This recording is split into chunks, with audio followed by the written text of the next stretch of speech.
Good morning dear students. आपका मैं सर्वोच्च क्लासेस में स्वागत करता हूं। मैं Shyam Krishna Yadav.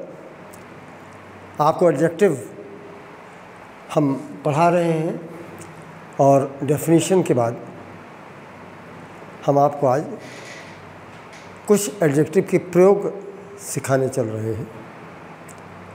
The correct usage and आपको एडजेक्टिव के सही प्रयोग कैसे करते हैं हम उसको आज बताएंगे।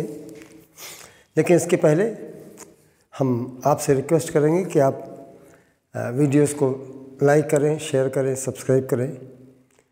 हमारे मनोबल को आप बढ़ावें और आपको दिन प्रतिदिन मैं नई नई चीज़ें आपको दे रहा हूँ। वर्ड्स पर ज़्यादा जोर दे रहे हैं, इस बात का आप ध्यान रखें। और आप के हित में ये आवश्यक भी है कि ग्रामर के साथ साथ आपको वर्ड्स का भी अच्छा भंडार मिले।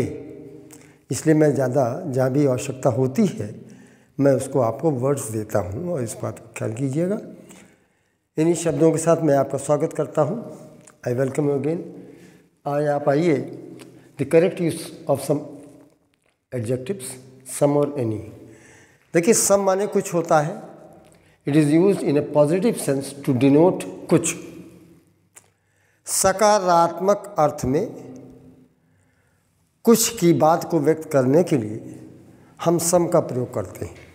लेकिन एक बात यह है कि ये इसका प्रयोग हमेशा it is use in affirmative and interrogative sentences. Negative sentence में सम नहीं आता कभी।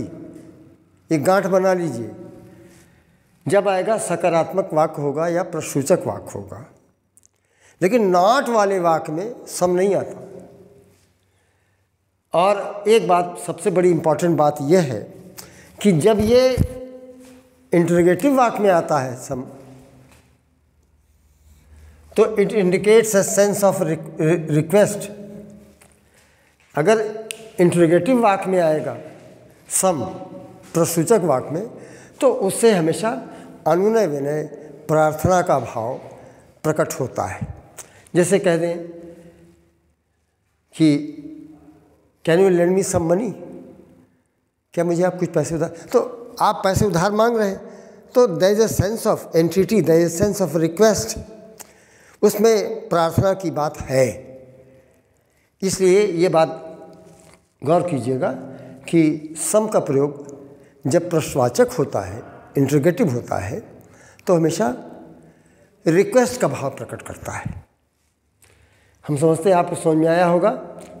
तो सकारात्मक आशय से प्रयुक्त होता है सम, कुछ का अर्थ देता है। इसे अफर्मेटिव या प्रसूचक सेंटेंस में प्रयोग करते हैं, परंतु इंटरोगेटिव स्वरूप में सम से प्रार्थना का अर्थ प्रकट होता है। अभी हमने आपको बताया। अब जैसे कह दिया I shall buy some books. अच्छा, एक बात और, सम का प्रयोग काउंटेबल अनकाउंटेबल दोनों के लिए हो जाता है। There is some water in the bucket, तो वाटर जो अनकाउंटेबल उसको तौला नहीं जा सकता। अब कह दिया I shall buy some books, ये countable. He will purchase some fruit, ये अनकाउंटेबल है। फ्रूट्स माने परिणाम और फ्रूट माने फल, अंतर समझ लीजिए।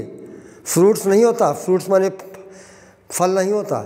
जो फल हम आप खाते हैं वो फ्रूट है, और फ्रूट का बहुवचन नहीं होता। ये हमेशा याद रखिएगा। फ्रूट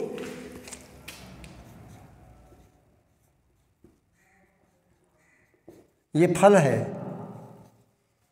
वो जो हम आप फल खाते हैं,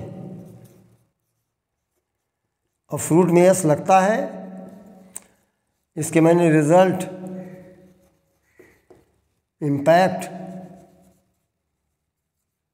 परिणाम।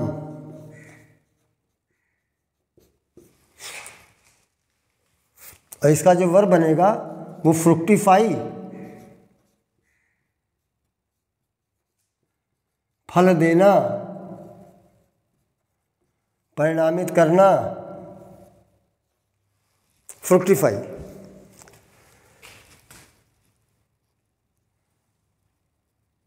और फ्रुक्टिफिकेशन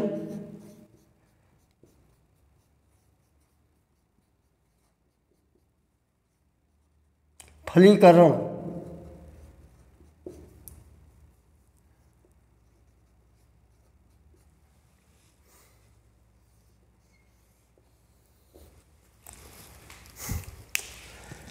तो आपने देखा ये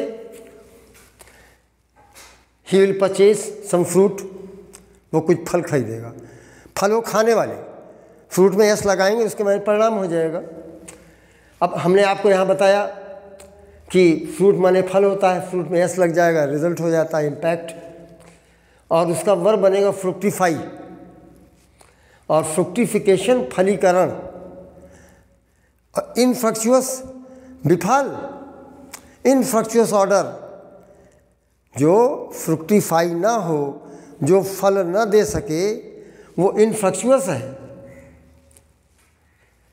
तो अब ये, लेकिन आप प्रश्नवाचक वाक्य में देखिए, can you lend me some money, क्या मुझे कुछ पैसे उधार दे सकते हैं? तो ये मनी पर जो सम आया है, ये इंट्रोगेटिव वाक्य में आया है, लेकिन सम का प्रयोग यहाँ रिक्वेस्ट का भाव व्यक्त कर रहा है। अभी हम आपको बताए थे कि रिक्वेस्ट अनुनय विनय का भाव होता है अगर सम इंट्रोगेटिव वाक्य में आता है। हम समझते हैं आपको समझ में आ गया होगा, सम का प्रयोग बहुत ज़्यादा कठिन नहीं है, सिर्फ इतना जरूर जानिए कि यह हमेशा इंट्रोगेटिव वाक्य में आएगा या अफर्मेटिव में। निगेटिव वाक्य में सम कभी नहीं आता, make it a point, you must note this thing, some never comes in negative sentence, it always comes either in affirmative or in interrogative, and it may be used for countables as well as uncountable, both the nouns. Now, अब हम आते हैं any पर। It is used to denote a negative sense. ये तो positive sense में आया था सम, लेकिन any हमेशा नेगेटिव सेंस में आएगा, नकारात्मक अर्थ देगा। इसका अर्थ होता है कोई नहीं, कुछ नहीं, कोई नहीं, इसके मतलब कुछ, सम के माने, लेकिन any माने कुछ नहीं, कोई नहीं, नेगेटिव भाव में आएगा।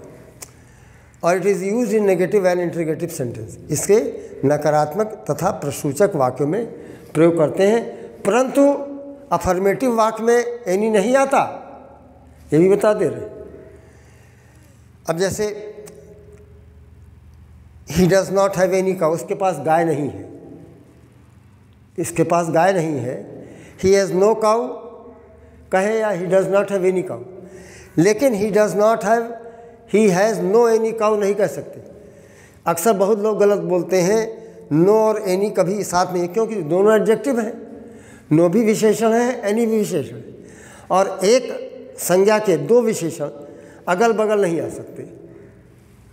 तो ये गलत, बहुत बड़ी ब्लंडर है, एक महान भूल है। लोग बोलते हैं he has no any pen, गलत है, ही हैज़ नो पेन होना चाहिए, या he does not have any pen.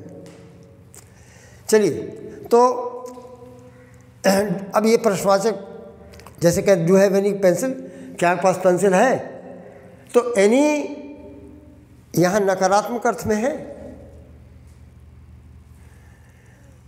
प्रसूचक वाक्य में एनी का प्रयोग आता है तो नकारात्मक अर्थ से आता है।